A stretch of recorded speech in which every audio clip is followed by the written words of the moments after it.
दोस्तों एक बहुत ज़्यादा हेल्पफुल वीडियो आप स्टूडेंट्स के लिए मैं लेकर आ चुका हूं। दोस्तों मैंने भी काउंसलिंग की है और मैं हर ऐसे डॉक्यूमेंट्स को जानता हूं जो आपके काउंसलिंग में और एडमिशन में लगेंगे।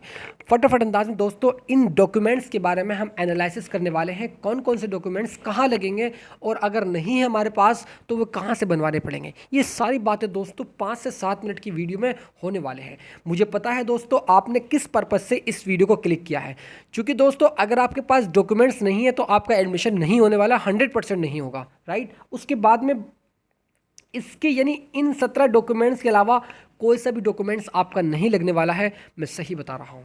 दोस्तों अगर आप इस चैनल पर नए आए हो तो चैनल को सब्सक्राइब जरूर कीजिएगा, क्योंकि मैं आपके लिए इसी प्रकार की वीडियो बार बार लेकर आता रहता हूँ। तो दोस्तों आइए फटाफट अंदाज में इस वीडियो की शुरुआत करते हैं। और सबसे पहला डॉक्यूमेंट्स आपकी स्क्रीन पर गया। अब जैसे कि दोस्तों आप यहाँ पर देख रहे हैं, पहला 10वीं की मार्कशीट, हाई स्कूल मार्कशीट। अब उसके बाद में सेकंड जो आपका है यहाँ पर 12वीं की मार्कशीट। बात आपकी यानी क्वेश्चन आपका यहाँ पर ये उठता है कि सर हमने हाई स्कूल किया है तो हमारे पास इंटरमीडिएट की मार्कशीट कैसे आ जाएगी। दोस्तों अगर आपने हाई स्कूल किया है तो आपकी हाई स्कूल की ही मार्कशीट लगेगी। अगरचे कि आपने 12th भी कर लिया है तो 12th की और हाई स्कूल की दोनों ही लगेंगी। इस चीज़ को दोस्तों आप याद रखेंगे, राइट। उसके बाद में तीसरा डॉक्यूमेंट्स, हाँ एक बात और, 10वीं की मार्कशीट और 12वीं की मार्कशीट, इन दोनों की नेट वेरिफिकेशन करा लेना है आपको, राइट। बस साइबर कैफे वाले से कहना है कि इसकी नेट कॉपी निकाल दो 10वीं की और 12वीं की। उसके बाद में आय प्रमाण पत्र, इसको कहते हैं इंग्लिश में इनकम सर्टिफिकेट। तो इनकम सर्टिफिकेट दोस्तों आपके फादर जी का लगेगा, इस चीज़ को आप याद रखेंगे, राइट। अब बात यहाँ पर यह आती है कि कितना ओल्ड चलेगा। 3 साल से पुराना हुआ तो नहीं लगेगा। क्या कहा? 3 साल से पुराना हुआ तो नहीं लगेगा। आपको सजेस्ट करूंगा कि आपका अगर 2 या 3 साल पुराना है तो उसको नया बनवा लीजिएगा, ठीक है। इसमें कोई दिक्कत वाली बात नहीं है। अब ये बनेगा कहाँ से? आय प्रमाण पत्र बनेगा कहाँ से? दोस्तों आपके वार्ड का एक पटवारी होता है, आपके वार्ड का एक पटवारी होता है। वार्ड नंबर 10, वार्ड नंबर 11, इस तरह से वार्ड आपके बटे हुए होंगे और उसका एक पटवारी होगा, राइट। तो उस पटवारी के पास जाइएगा और उनसे बोलेगा हमें आय प्रमाण पत्र बनवाना है, ठीक है। तो आय प्रमाण पत्र बनवाने के लिए आपके पापा जी का आधार कार्ड लगेगा, ठीक है, और जो भी और फोटो लगेंगे, बस आधार कार्ड और फोटो लगेंगे, आय प्रमाण पत्र बन जाएगा। इसमें कोई दिक्कत वाली बात नहीं है ना दोस्तों। उसके बाद में जाति प्रमाण पत्र, ये कितना पुराना होना चाहिए? ये भी 3 साल पुराना नहीं होना चाहिए, राइट। 3 साल पुराना अगर हुआ तो दोस्तों नहीं लगेगा बिल्कुल। मैं आपको सजेस्ट करूंगा अगर आपका 1 साल पुराना है तो लगा दीजिएगा, 2 साल पुराना है तो भी लगा दीजिएगा। अगर 3 साल ये पुराना हो चुका है या 2.5 साल का हो चुका है तो आप इसको नया बनवा लीजिएगा, इसको रिन्यूअल करा लीजिएगा, राइट। उसके बाद में निवास प्रमाण पत्र यानी एड्रेस प्रूफ सर्टिफिकेट। निवास प्रमाण पत्र कहाँ से बनेगा? देखिए दोस्तों जाति प्रमाण पत्र भी कहाँ से बनेगा? पटवारी के पास बनेगा। निवास प्रमाण पत्र भी कहाँ से बनेगा? पटवारी के पास जाना पड़ेगा।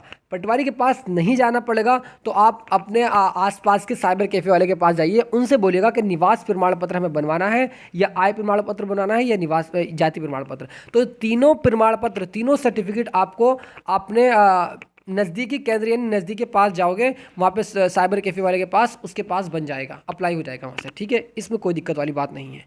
अब उसके बाद में तीनों का नेट वेरिफिकेशन कॉपी के साथ, आय प्रमाण पत्र, जाति प्रमाण पत्र, निवास प्रमाण पत्र, राइट। इस चीज़ को दोस्तों आप याद रखेंगे।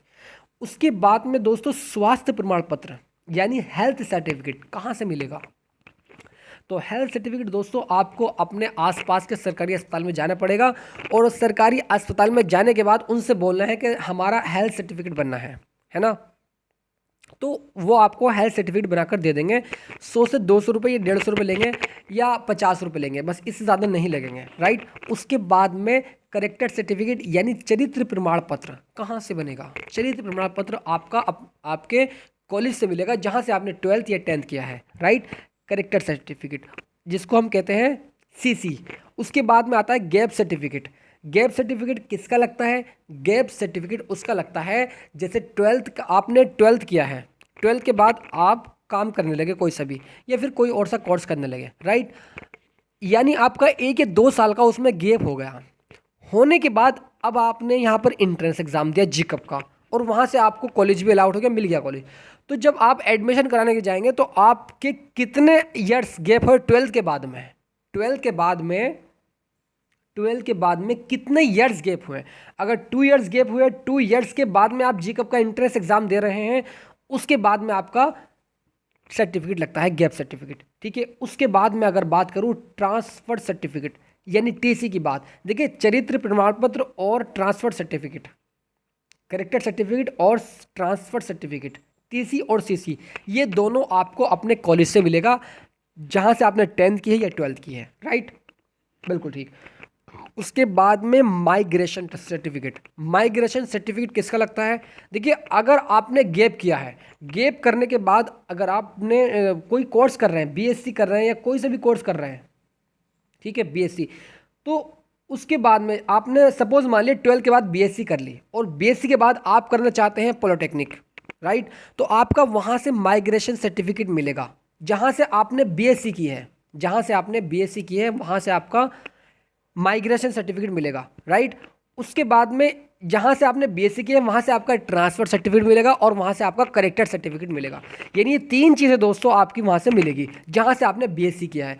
अगर आपने बीएससी नहीं किया है यानी 12 के बाद में डायरेक्ट आपने जीकअप एंट्रेंस एग्जाम दिया है तो वहाँ से आपका माइग्रेशन सर्टिफिकेट नहीं लगेगा, क्योंकि आपने कोई सा भी कोर्स नहीं किया 12 के बाद, डायरेक्ट आप जीकअप का एंट्रेंस एग्जाम दिया है, ये बात आप समझ चुके होंगे।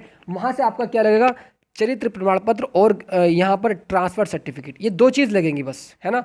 माइग्रेशन की नहीं लगेगा अगर आपने कोई कोर्स नहीं किया 12 के बाद।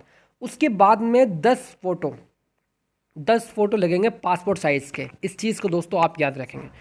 उसके बाद में जो 12वां डॉक्यूमेंट्स आपका एडमिट कार्ड लगेगा, यानी जो जब आपने अपना इंट्रेंस एग्ज़ाम दिया था, इंट्रेंस एग्ज़ाम जब आप देने के लिए गए थे वहाँ पर प्रवेश जो आपका हुआ था एडमिट कार्ड दिखा करके, वही एडमिट कार्ड आपका इस एडमिशन में लगने वाला है, राइट। उसके बाद में दोस्तों रिजल्ट रैंक कार्ड, यानी अभी आपके कुछ दिन पहले रिजल्ट निकल कर आया था 18 तारीख को, और वहाँ से आपका रिजल्ट रैंक कार्ड भी डाउनलोड हो जाएगा साइट से, इसमें कोई भी दिक्कत वाली बात नहीं है ना।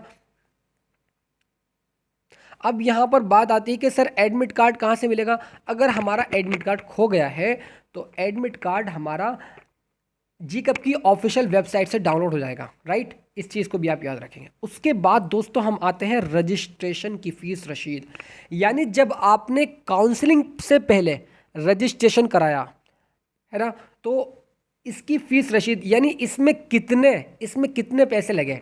आई थिंक दोस्तों 250 रुपये रजिस्ट्रेशन फ़ीस के हैं, तो जो 250 रुपये आपने गवर्नमेंट को जमा की है उसकी फ़ीस की रसीद आपको अपने जहाँ पे आपने काउंसलिंग कराने के लिए गए थे वहाँ से उनसे बोल देना है, यानी जहाँ से आपने रजिस्ट्रेशन कराया है वो आपको फ़ीस रसीद निकाल करके दे देंगे, राइट, अगर नहीं दी हो तो। उसके बाद में 15वां डॉक्यूमेंट्स यानी काउंसलिंग रसीद, यानी जब आपने काउंसलिंग की और काउंसलिंग में आपको कॉलेज अलाउट हुए, राइट, क्या कहा, जब आपने काउंसलिंग की और काउंसलिंग में आपने कॉलेज को लॉक किया, लॉक करने के बाद जो आपको वो रसीद देता है वो आपके पास होनी चाहिए, है ना। उसके बाद में 16वां डॉक्यूमेंट्स यानी कॉलेज अलॉटमेंट लेटर। उसके बाद जब आप काउंसलिंग करा लेते हैं 2 दिन के बाद उसका रिजल्ट आता है, तो आपको कौन सा कॉलेज अलाउट हुआ उसका लेटर आप निकाल लेंगे साइबर कैफ़े वाले के पास जा कर के, राइट। जब आपका कॉलेज अलाउट लेटर आप निकाल लेंगे ये चीज़ भी आपको लगेगी। उसके बाद में 17 यानी 17वां डॉक्यूमेंट्स आधार कार्ड आपके पास ज़रूर होना चाहिए, ठीक है। आधार कार्ड, नाम वाम यानी डेट ऑफ बर्थ, सारी चीज़ें एकदम मैच होनी चाहिए आपकी मार्कशीट से, इस चीज़ को भी दोस्तों आप याद रखेंगे। और सबसे मेन इंपॉर्टेंट चीज़ दोस्तों, कभी भी आप परेशान नहीं होंगे जहाँ पर आप अपने वेरिफिकेशन कराएंगे या फिर एडमिशन के लिए जाएंगे। क्या करना है, बस आपको जब आपने ये सारे डॉक्यूमेंट्स आपके पास हैं इनकी 3-3 कॉपी आपको करा लेनी है, आप कभी भी परेशान नहीं होंगे। क्योंकि दोस्तों मैंने भी काउंसलिंग की है इसलिए मैं आपको बता भी रहा हूँ। तो दोस्तों मुझे उम्मीद है कि ये सारे 17 के 17 डॉक्यूमेंट्स आप अच्छे तरीके से तैयार कर लेंगे, और कहाँ से क्या चीज़ तैयार होगी ये मैं आपको बता चुका हूँ, और इन सभी की 3-3 कॉपी भी आपको करवा लेनी है, राइट। आई होप दोस्तों ये वीडियो आपको बहुत हेल्पफुल लगी होगी। मुझे उम्मीद है दोस्तों आप इस वीडियो को शेयर ज़रूर करेंगे और वीडियो को लाइक करना बिल्कुल भी ना भूलें, क्योंकि दोस्तों मैं आपके लिए इसी प्रकार की वीडियो बार बार लेकर आता रहूँगा। तो तब तक के लिए बने रहिएगा। God bless you students, love you and take care.